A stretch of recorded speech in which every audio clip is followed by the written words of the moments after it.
IVs and suturing and all those things are kind of the same.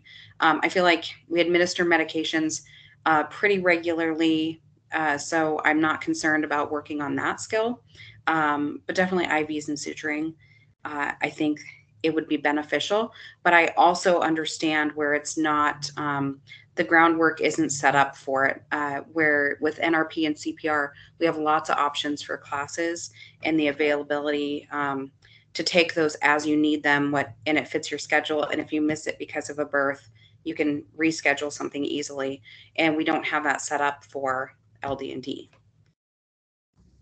So, Desi, are you saying that 5 of the 35 is what you appreciate, that every 2 year 5, or? Yeah, I think I don't know that I necessarily understand everything that this rule is saying, but the requirement to have to practice those skills and prove those skills every 2 years, I don't think is unreasonable. But I do understand how the logistics of making that happen would not necessarily serve the community. So how would you guys like to, I hear a lot of both sides. How would you like me to make that recommendation to the board? Did you want me to let them know that it was, there was, both sides supporting both sides, or did you want me to, and to address your question, Desi, this rule number 2 states that it's those 5 hours must be completed for renewal. So that first 40, that 30, or number 3, excuse me, is before administering and or before your, or before your first renewal to administer. So that 40 is that initial education that you have to administer them.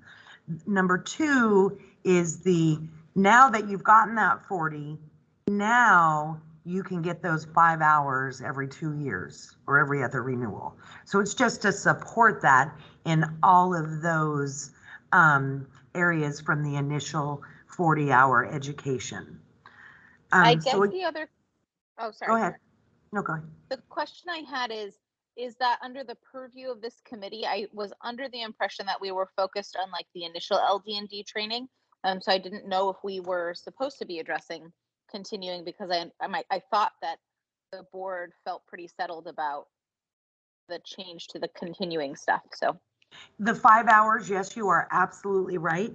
Excuse me. It's that skills and written examination that we're discussing with that 5 hours every other renewal.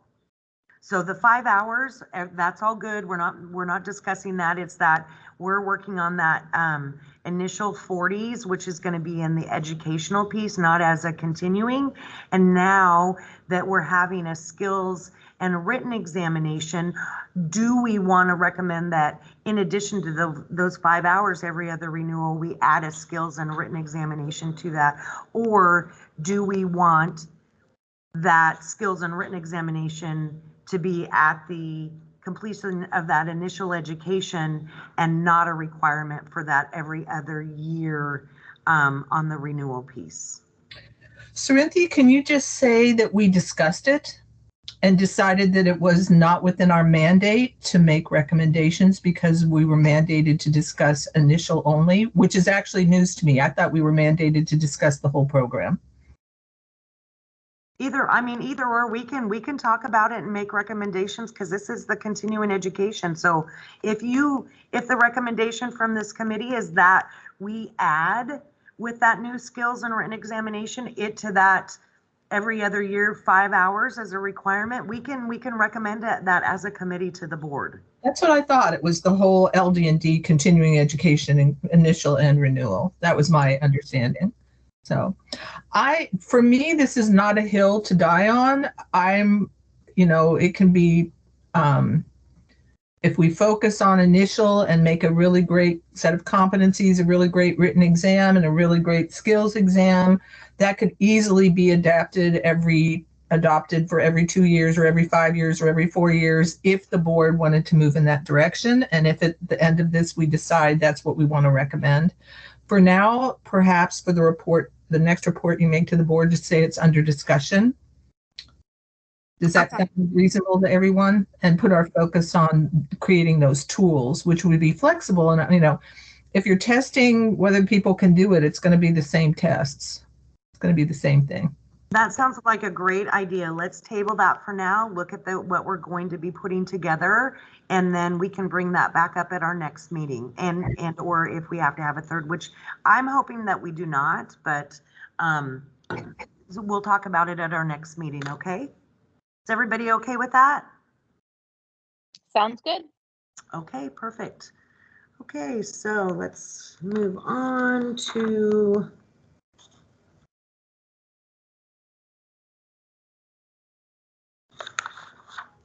page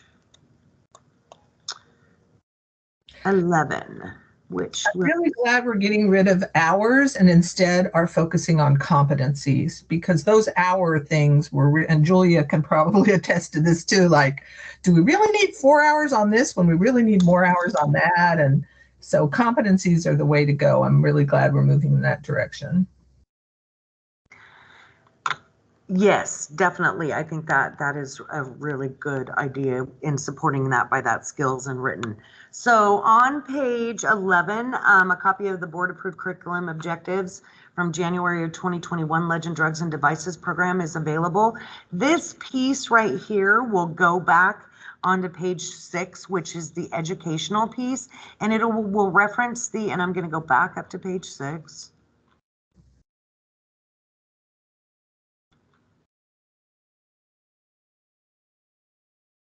Actually, it starts at 5. This education, it will reference the competencies that are adopted by the board that we are working on and recommending. And it'll be the January 2023. It'll reference that under the education that has to be completed along with all the NARM skills and the tests. And then if we go to page 15, oops.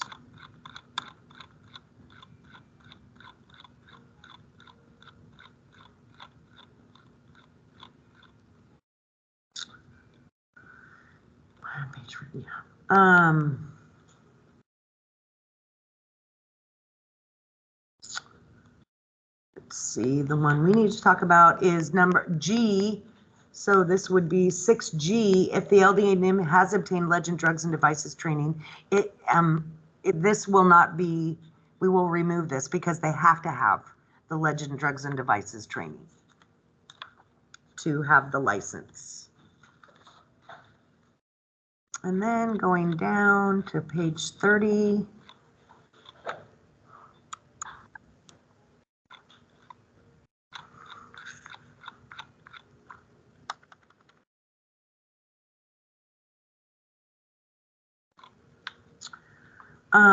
An LDMD is prohibited from purchasing or administering Legend Drugs and Devices until the continuing education.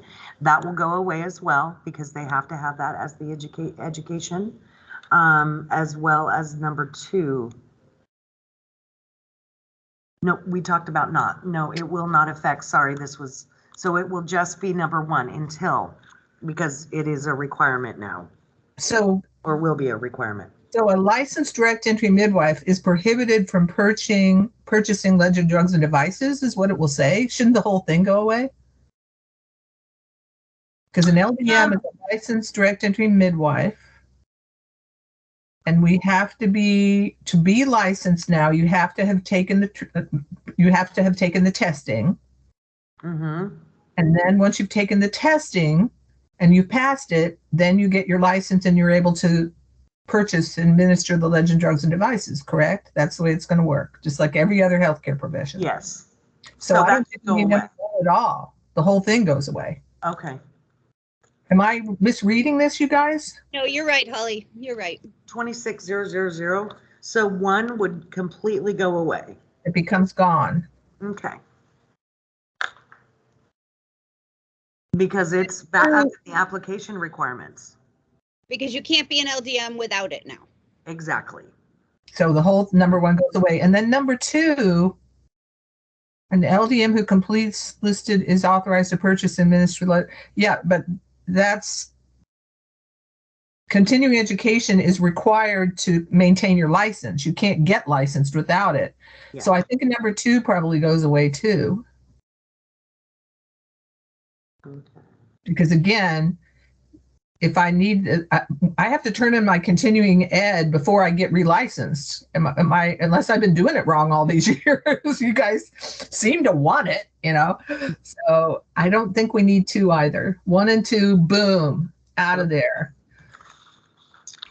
You're going to get this document less than 4,000 pages before you know it.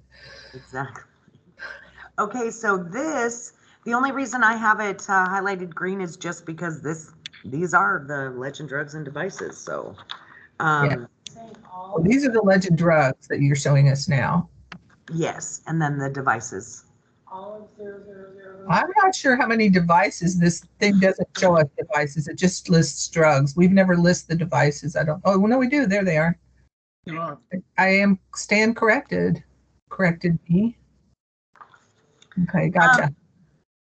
So Sammy just had a quick question about, 1 and 2 or the whole 026000? I think just 1 and 2. Can you back it up for us, please? Yes. Sorry.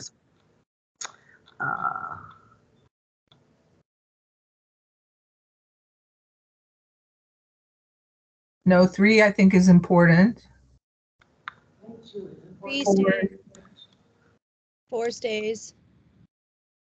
Yeah, Yeah. I think it's just 1 and 2. Yeah. Okay. 2, I think I would convert. So you might want to rename this, possibly, or because it's not about access to, it's about,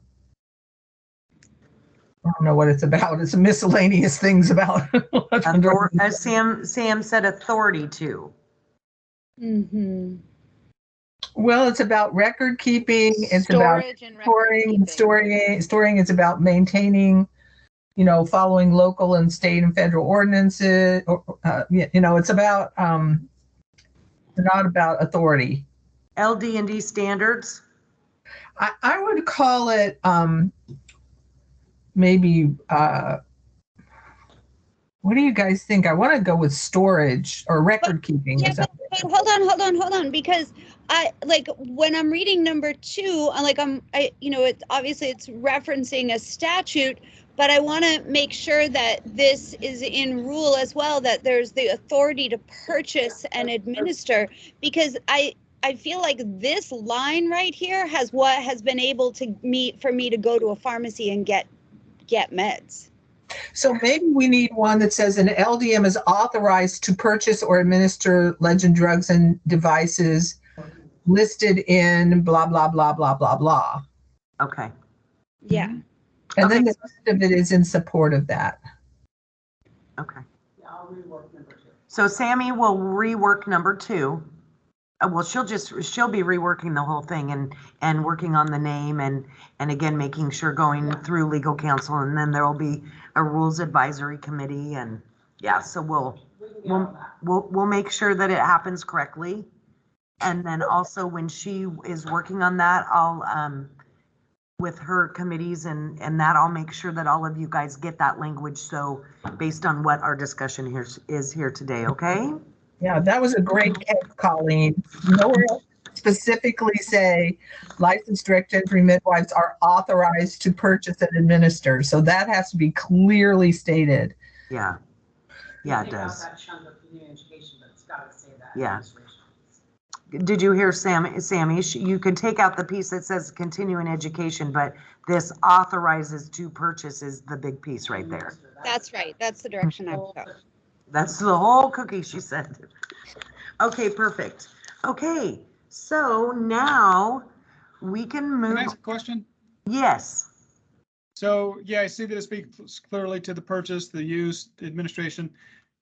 Is there a necessity to have verbiage that addresses the wasting of medication? So if I administer half of, if I administer 3 cc's of a 5 cc syringe, do I need to document the wasting of it? And do I need does that need to be witnessed? Or is it just sufficient that I document it? I believe that it needs to be documented based on the competencies and and I'm gonna, let's see. I always documented that if I had to. So we're not so much that you would draw it up and not use it, although I guess that could happen with lidocaine, but that you didn't, you threw away the rest of the multi-dose vial of Pitocin or something. And so all of that is accounted for just in our record, our log. Is that how other people are accounting for it in the log? Here it is, Yeah. right here. Number 6, expired, deteriorated, or unused legend drugs must be disposed of in a manner that protects the LDM client and others who may come into contact with the material during disposal. But I think what Greg is asking about is how does it need to be witnessed if you are squirting the rest of the lidocaine down the toilet and then putting the syringe in the sharps container, and how do you then document that? So sure, if your drugs expire, yes, this clearly covers that. But do we need to make it more clear what to do with partially used, whether it's in the syringe or it's in an open vial or whatever? Am I getting that correct, Greg? I'm sorry, I missed that part. Am I hearing you correctly about what? Yes, right Yeah. on the money. Yes, yes. Go back to where it discusses documentation of LD&D. Can you raise, Cynthia, the page up a little bit for us? But not too far, so we get more yellow. Oh, sorry, where am I here? Down? Here. This one. Okay, so records, stop. Mm-hmm. Regarding must be maintained. Name of drug, amount received, data receipt, and drug name of drug. Yeah, I mean, I wonder if just adding in here, anything that was wasted, and then we can decide. I mean, I have people witness my wasting, but that's just a relic of a different career I had once upon a time. So this would be D, little d under the name of drug one potentially. Uh-huh. So we could rework number 6 to state the, No. No. Add one under 5, add a D under 5. that says what? Name of drug, date, and place or means disposal of drugs wasted during administration. So it would be. I'm tossing that out there, you guys. Do you even need D? Can you just add it, just make C say all of that? Yeah, When you're repeating it like 8 times, 3 times. name of drug, date, and place of means means, should it be and? So like No. means of disposal would be wasting, right? Yeah. So like Exactly. it's already accounted for there. So Yeah, you could right here just it covers list, like lidocaine 4 cc's wasted into a Chuck's pad or whatever on this date. Yeah, exactly, Julia. So really, the only thing missing is the amount. Correct. Date and place, name of the drug, and then where it's disposed of. So Yeah, the only because I thing that's think missing that- is the amount. Yeah. So maybe Maybe add amount. primarily I think it's talking about like unused, unopened vials of pit or whatever. So Yeah. yeah. But it doesn't hurt in that case even to put amount. Okay. Sorry, Chuck. No, that's fine. And do we feel like we need to have witnessing at this juncture? Colleen, you're, huh? That's right. They're not controlled substances. I mean, I do it, like I said, it's just a relic of working in a clinic that had controlled substances, but it's not. Nothing that we have is, so I'm not sure that witness is really all that critical, but I don't think it would be hard to do if we added it either. I agree. I said it's just an old nursing habit. So, Yeah, this is Desi. I would say that like having a witness for all of those things for myself would be cumbersome. Often I only call an assist when I'm ready for them at the birth. And if I'm disposing of drugs outside of a birth setting, I don't have anyone here. Like I'm not sure who a witness would be, other than like a family member. So, and as Colleen said, they're not controlled substances. I feel like a witness isn't necessary.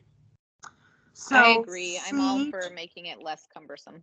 okay, so adding the amount to C and then leaving 6 the way it is, it just covers everything I think that we need to have. And if they want Yeah. to mention, like CDC standards for precautions, that kind of stuff, under practice standards, they have a rule that says disposing of things, I'll reference. So they'll say must dispose of based on the ORS CDC standards, I think like that. Did everyone hear Sammy? No. So No. there's a section in there in regards to CDC that for disposal that Sammy can reference. That would go along with like. That would go along with universal precautions, the all that. universal precautions. Sure, if it's already in there, go ahead and reference it. Okay, okay. All right, perfect. Does anyone else have anything, any comments, any other changes they want to add to the rules or talk about? Okay, so now we're going to go on to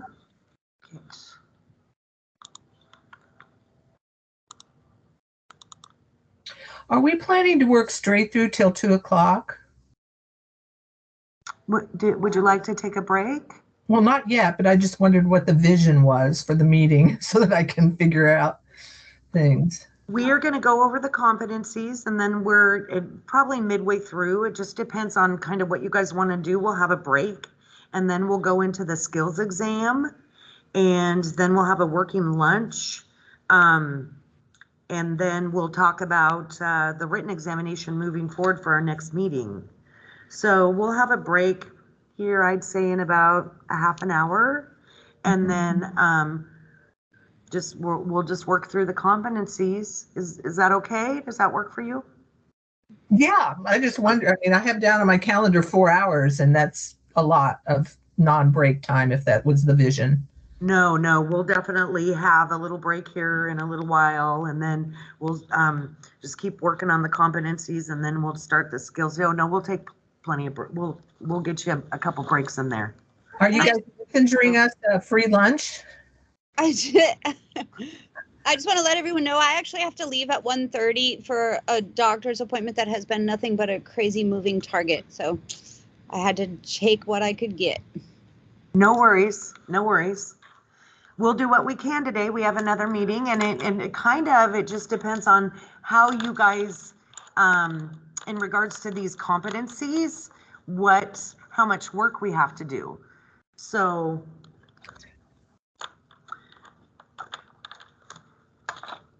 I actually spoke about these competencies with Cerinthia at one point, and if you look through the very first few where we talk about medications, it was my recommendation where, keep going down, Cerinthia.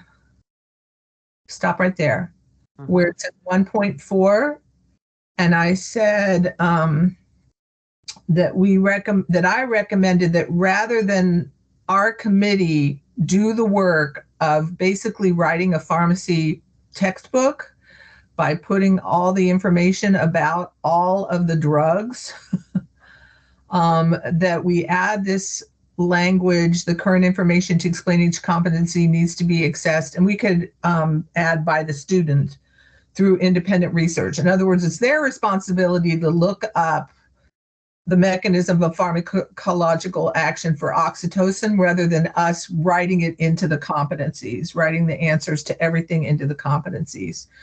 But I wanted to highlight that because you all may disagree and think that we should, in fact, look up and provide this information. I don't know about you, but I don't feel off the top of my head like I know the half-life of every single drug on our formulary.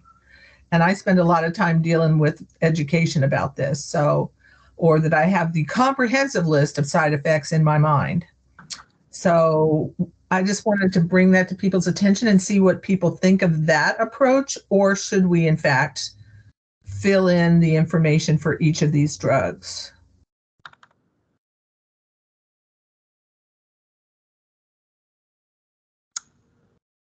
So each one of these, so this explain the following competencies. So it had the mechanism, so explain the mechanism of pharmacological action.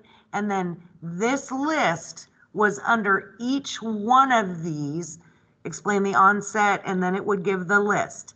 Explain the peak effects, and then it would have the list. It was like a 58-page document. So with all of these things and Holly's recommendation, we reduced the size of the document, put them all together, and then gave the current information must be accessed through independent research. And it was a longer document without the actual information in it. It was just when you broke this down under each of the drugs, it added pages and pages, and then it still needed, the actual answers still needed to be put in. We were looking at more like 100 or 125 page document and a lot of hours of work, unless we want to divide the work up and do it. So I just, because you're going to, like you're saying, if we want to, for each of these drugs, define the mechanism of the pharmacological action for each one of those, and then explain the onset of action for each one of those drugs. This, like you said, Holly, is going to be 100 and some odd page and a lot of time. So if what we're doing is creating competencies to tell people there could be questions on the written exam from these competencies. These are what we feel like you need to know or have available to you in order to practice midwifery and be able to pass this test.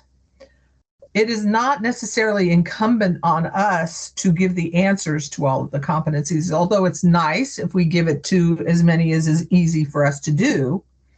But I know when I've created competencies, sometimes we provide the answers to the students in the list of competencies. We kind of answer what the or explain what the competency is.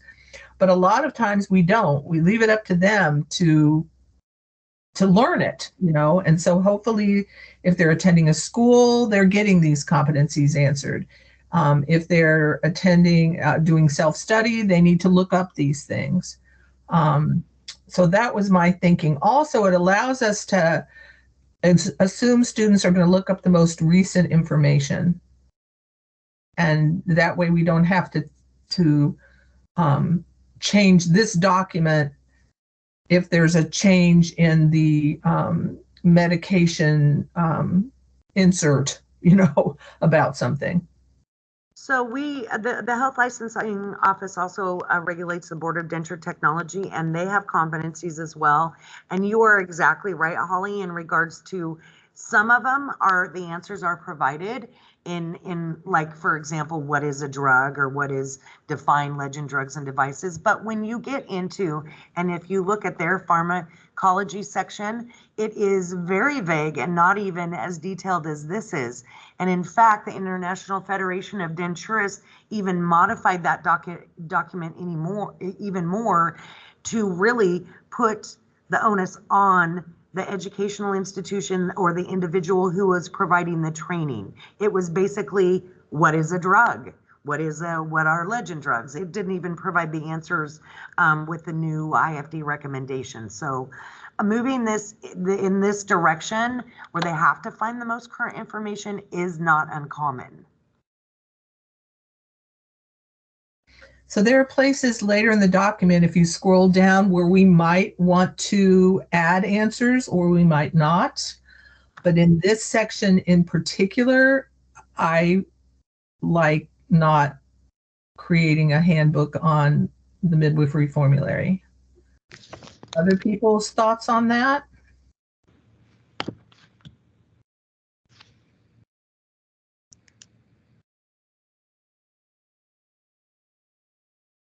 You have a pensive look, Colleen. know. Yes, she does. I'm waiting. Oh, I'm trying to think about what I want to ask and what I already know. So I guess just to make sure I'm understanding what you're saying, Holly, is that that we want to not provide all this detailed information about all of our legend drugs and devices in this document because obviously of the cumbersome nature of that and the tediousness of kind of providing all of that. And I think I agree with that. And so I guess then I just want to kind of go back and confirm that I also understand that that we're talking about the initial LD&D stuff and that this would also apply to any renewal classes that people were taking. Like, I guess I just need a little backup there. Like what? The idea is that this information is available and readily available for someone who looks up mechanism of pharmacological action oxytocin on Google. Right. It will come right up. So then we'll need to know that in order to take the test. Or they might potentially have to know these are competencies that would be tested on. We're just not giving them the answers right now. They need to do the work to look it up themselves. Absolutely, that information for some of those drugs has to be on there. How much vitamin K do you give if it's oral versus injectable? How much epinephrine? Those are absolutely going to be on there. And potentially side effect questions or adverse reaction questions or whatever questions. Definitely the dosage guidelines. But because it is so easy to get and so standardized right now, it seems like we shouldn't do it. Whereas it makes sense to put a definition of what we consider a drug definition to be, so that then when we create our multiple choice questions, that answer is clearly the answer we're looking for. Right. Okay. And then, all this more detailed information, half-life, pharmacologic action is typically part of like a MEEC accredited program, correct? Exactly. And if you're a PET student, you should go to the trouble to look those things up so that, and maybe create a little booklet for yourself or something on these drugs, which are our Oregon drugs for licensed direct entry midwives. That was my thinking. Yeah. Julia, do you have thoughts on it? Yeah, I think it's totally reasonable to provide them with like, this is the information we're looking for and let them look up each drug on their own. I think that's totally reasonable. Other thoughts, input?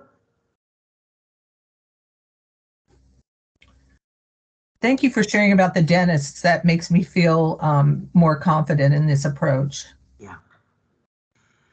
Okay, so I'm just going to start and just kind of go over because there are questions that I have. So I'll just kind of summarize real quick the define the drug. And then if you guys, as you look over this, if you've already found errors or you want me to change it, or before the next meeting, if you have more of an opportunity to look at it and I've spelled something wrong or said it wrong and we want to change it, we can definitely either do that today or at the next meeting. Or how is that okay with the committee if I just go over each of the questions, or do you want to go over the question and answers? My personal preference is that we do this work on our own and not even have to go over each of the definitions, but just look at the things that you have marked. However, I will say that definition of legend drugs and devices I have problems with. Oh, okay. Me too.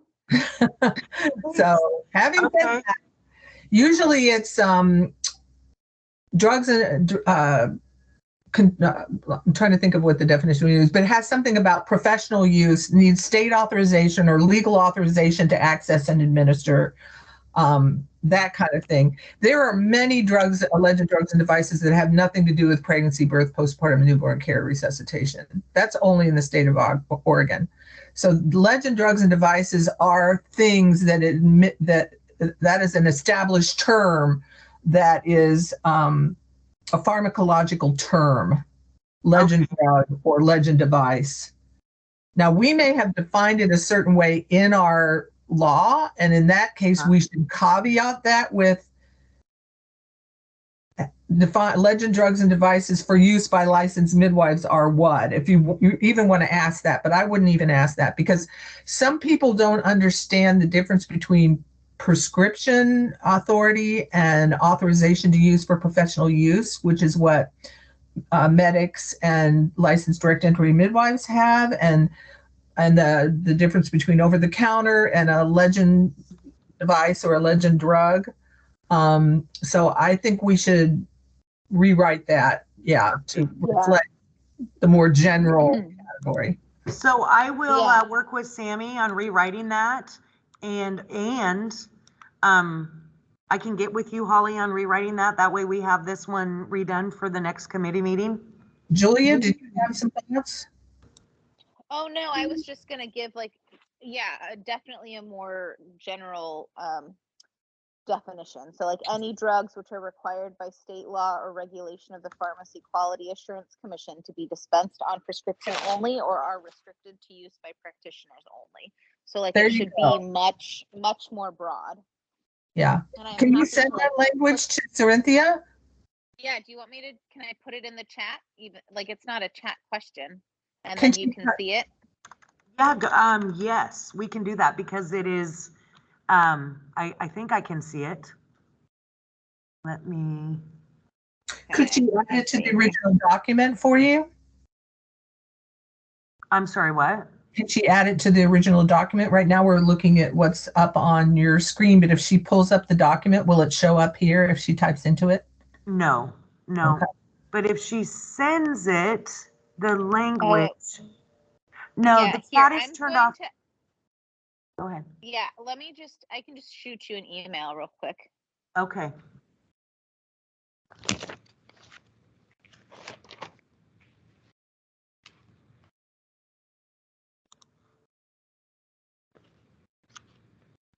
Okay.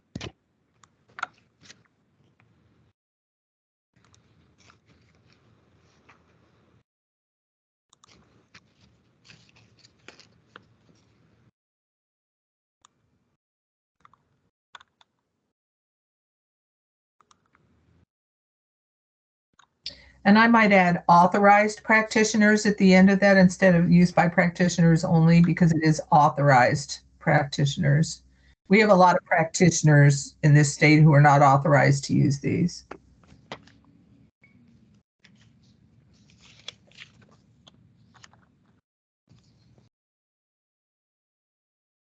There you go.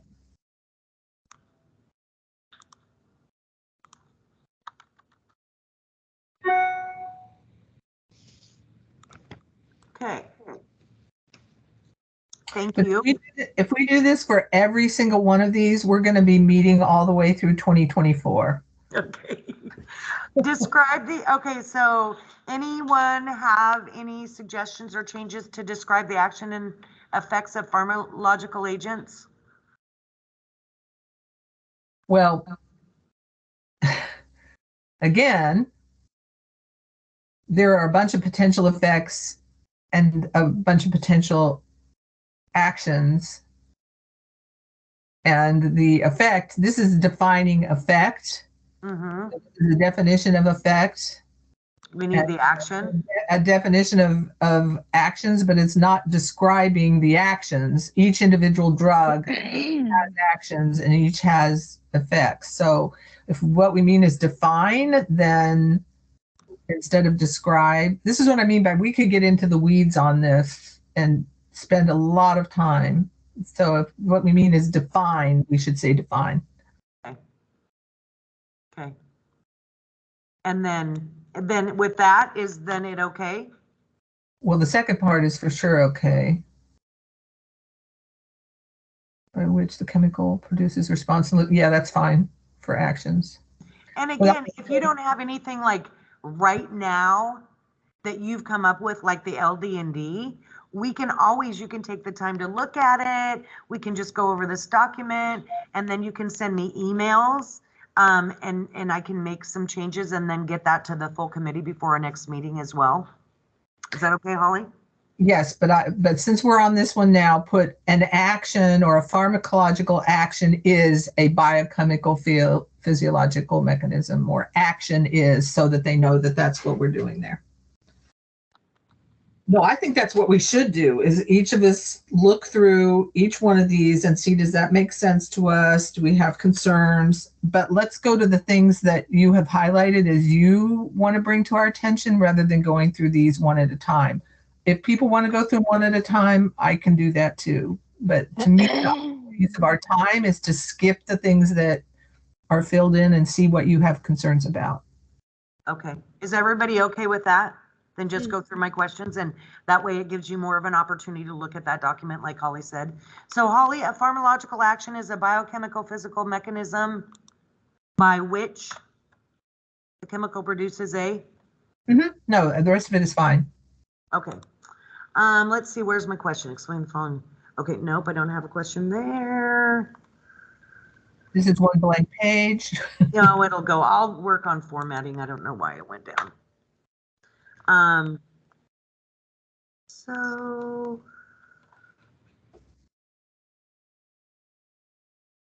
So these are things that I still need to get answers for.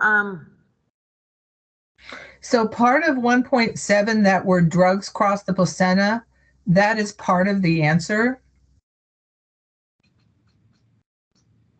And then there's more to it. So I can send information, or other people can send their thoughts about what needs to go there. Because you need to talk about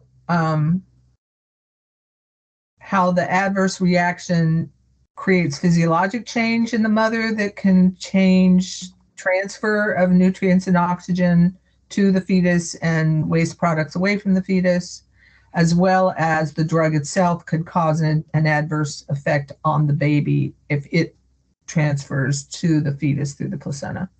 Okay. So I'll just say you'll send me some information on this one. And hopefully other people will feel moved to also send some information. Okay.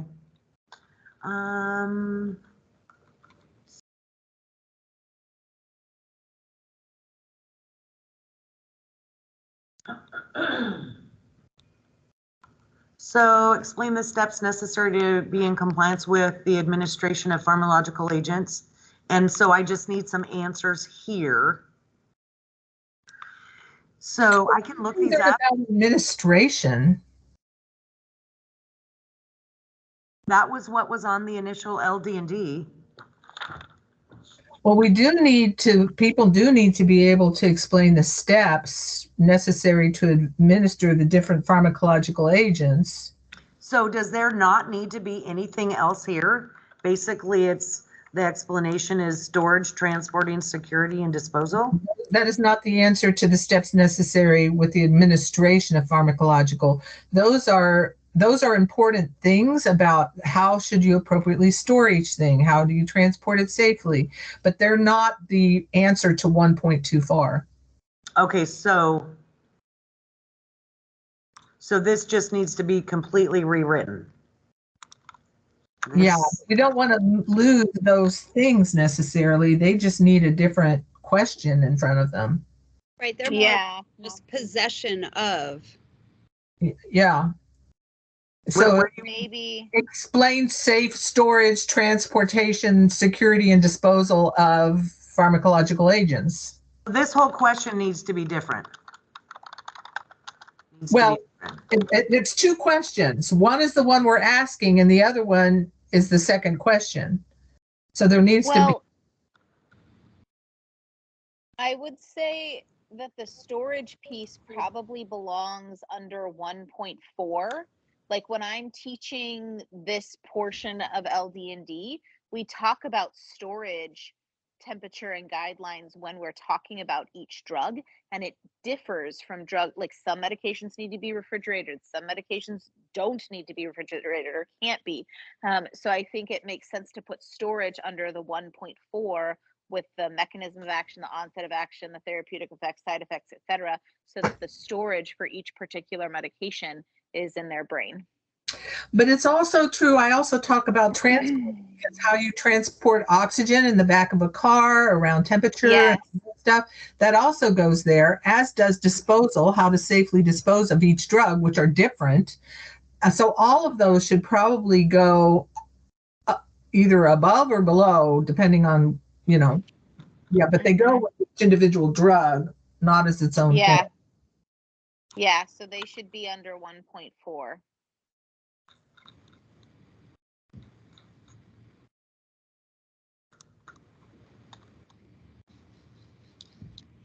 Oops.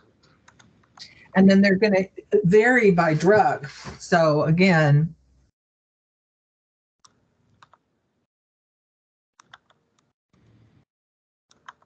I mean, some of them are obviously the same, but yeah.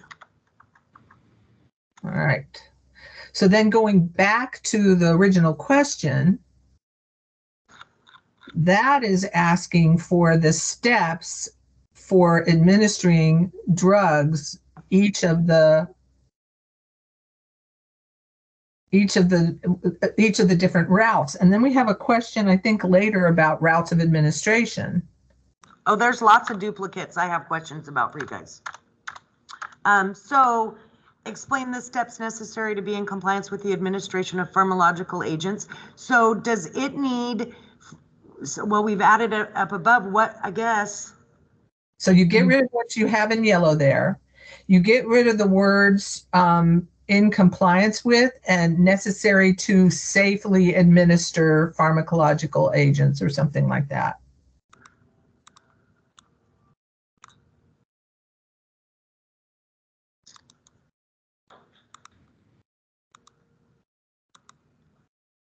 Okay, so what am I getting rid of, Holly? I'm sorry.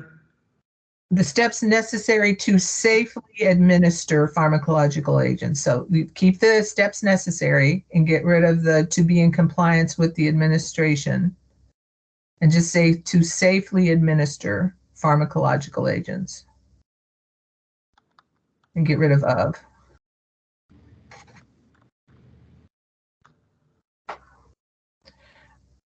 That's it? Yeah. So and what that, are you envisioning as the answer to this, Holly? well, that is going to depend on the route. If I'm understanding correctly, if this is under compliance, I don't know what the answer to that, the way that was worded before was. Do you? No, I have no idea. Like, I'm looking at this going, I don't know how I would answer that. I don't even know what it means, what it used to mean. So this to me Right. is the steps for IM injection, the steps for sub-Q injection, the steps for IV, for providing somebody oral, So all of this those really things. needs to go away. Yeah, because it's too broad. Yeah. Like, Yeah. if it were the steps to, correctly or safely administer an IM injection, like that you have a clear answer to. But to just say pharmacological agents is so broad that there's no way to have an answer to that. Okay. Well, it would be a very long answer because you'd have to cover all the routes of administration. It would be a Right, lecture of 2 days. Okay. Yeah. What about 1.2, which is now 1.24? What about that one? Describe the various routes of administration. Well, Yep. that is appropriate. And then the answer is going to be, maybe it should say list and define or something like that. But Yeah. this is where you're talking about all of the potential routes of administering a drug, all of which pretty much we use. So, we use, and you can list them from order of most least invasive to most invasive, or fast assimilation to slowest assimilation. So if we do it that way, it'd be IV, then would be IM, then would be through mucous membrane, so like sublingual, and then would be like Should I get this language from you, Holly? Should I just get this? But that to me is, and then they're going to need to define them unless we're going to, I guess I could define them for us. And anybody else that wants to provide this, please feel free. I'd be willing to do that. That feels like a pretty straightforward one. Okay, I'll get that one from you, Desi.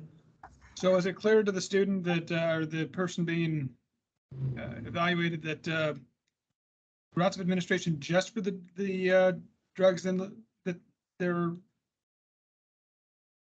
capable of giving it, or asking for nasal transdermal I mean, when I teach the class, I cover all of those, even though we don't have anything that we give, Okay. Yeah, I do transdermally. too. So, I don't know. And I mean, at my last regional review, we got Narcan. So like, I think it's reasonable to like, make sure that like to go over all of them because, even if it's not, I don't know, we Should it, use most of them. should it be listed under 1.4 again then, Julia? No. No. That's, like the different when they do 1.4, they will tell us like how you administer that particular medication. But like under routes of administration, that's just more broad understanding that you can give something as an inhalant or as an injection or orally or rectally or whatever. So I think, yeah, it should be its own separate thing. Okay, so I'll work with Desi on getting that information. Thank you, Desi. So then I have, let's see, my next one. Okay. So this is what has to go in the log. And there's way more than those 4 things. So what do you mean in the log? The rules require us to maintain a log to track the legend of drugs and devices in our practices. And it's not just home-based, it's birth centers too. And the rules list all the things that have to be in there. And there's a lot more than that. It There's includes like when it was received, the amount that was received, how Right. it was disposed of, when it was disposed of. Yeah, what we just went over under number 6. Yeah, so No, or no. 5. No, this is in the rules. Yes, This is in the it was rule OARs. 5. Yeah. Rule number 5. All right, I think you mean what we just went over. Got you. Yes. 226-00000. Say it again, Sam. Number 5. Okay, perfect. So I will add the information from that rule here. Okay. And I would just say, instead of saying in a home midwifery practice, I would say by licensed direct entry midwives. Yeah. Because that's the rule. Is if you're a licensed midwife, you have to track these things on your formulary. So. I could type. Or even an Oregon licensed direct entry midwife.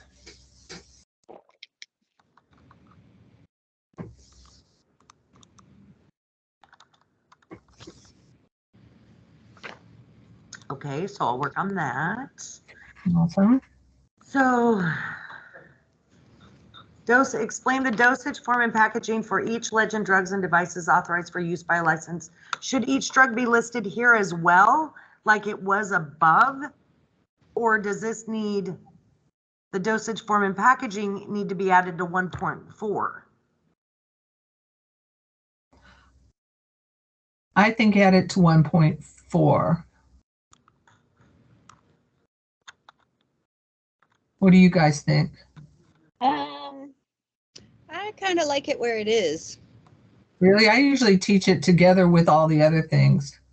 Like this comes as a pill, or this is a liquid, or this is a pill and a liquid. So depending on how you're giving the methogen, it's going to be different. And I guess the concern with adding it to 1.4 is that we also have that language in there that the student is responsible for obtaining that information prior to the test. Now, do we want that same language here? Or do we want to provide them with the dosage form and packaging? no, we don't. When they look it up, they're going to see that it's a pill or it's an IV solution, or they're going to see what it is when they look on the, definitely if they look on the insert, it's going to say it. And it's just as critical to have it. I mean, if I were studying using this to pull it together and I had looked up all those things on my drug and then I paged down several pages and here it says, oh, and by the way, what is the packaging and stuff on this drug, I would be like, why didn't they have it up above when I was looking all that shit up? So it's not here. It would be up in the list of if we're going to move it, it would be up in the list of things that they, in that list, and would be somewhere like close to the top. So no, higher than that, way higher than that. So we have dosage like here, somewhere here, dosage form and packaging, because we have dosage guidelines, or should it be after the guidelines? No, it's fine where it is. It is? Okay. So dosage form and packaging and then the guidelines. Is everyone okay with that then? It sounds like the beautiful young Colleen wants to keep it where it is. What do other people think?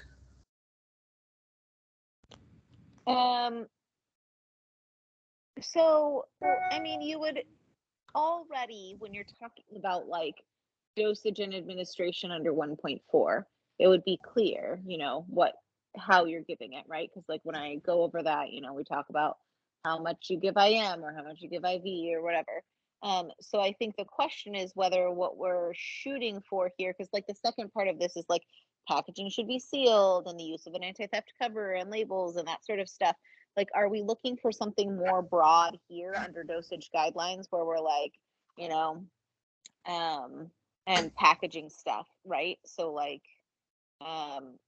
stuff that's more broad as well about like, if it's in a multi-dose vial, like once you've punctured it, it's good for, 30 days and then should be discarded or whatever. So I guess the question is what we're shooting for here. How specific are we trying to be?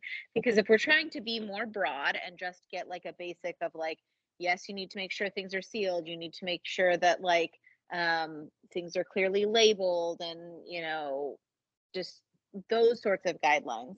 It makes sense to have it in its own place. But so the answers that I have, is that suffice for what it needs to be, or do you want, is that okay, or does there need to be more? Well, hold on a second. It looks like the first bullet point there is something we want them to know. What form are the drug products in which they are marketed for use?